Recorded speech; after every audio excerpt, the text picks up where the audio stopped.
the answer to that question lies in kind of what's the etiology of the heart failure, as well as where along the journey are you.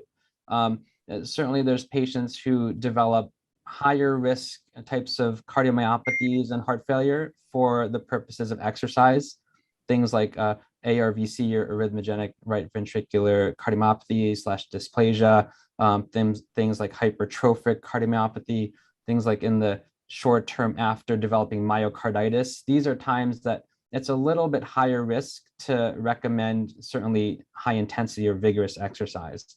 But again, that's kind of part of the patient journey. Certainly, I strongly recommend when my patients are initially diagnosed with congestive heart failure to go into a supervised rehab program. And we know that cardiac rehab is certainly a great endeavor for patients who have newly diagnosed congestive heart failure.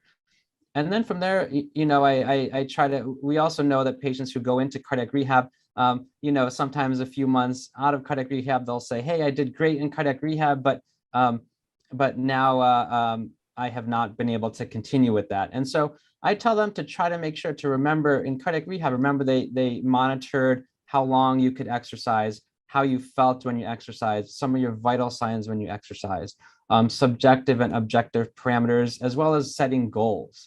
And so when my patients get out of cardiac rehab, I try to make sure that they also have goals that they've set for themselves, whether that's, on week 1, walk 2 laps around the neighborhood, and then in week 2, walk 3 laps, and then week 3, walk 4 laps, and monitor how you feel, take your vital signs before and after, almost like a self-simulated cardiac rehab. And that's how they can set goals for themselves, feel accomplished when they reach their goals, and then also be able to provide their physician with clear, objective things that we can continue to work on.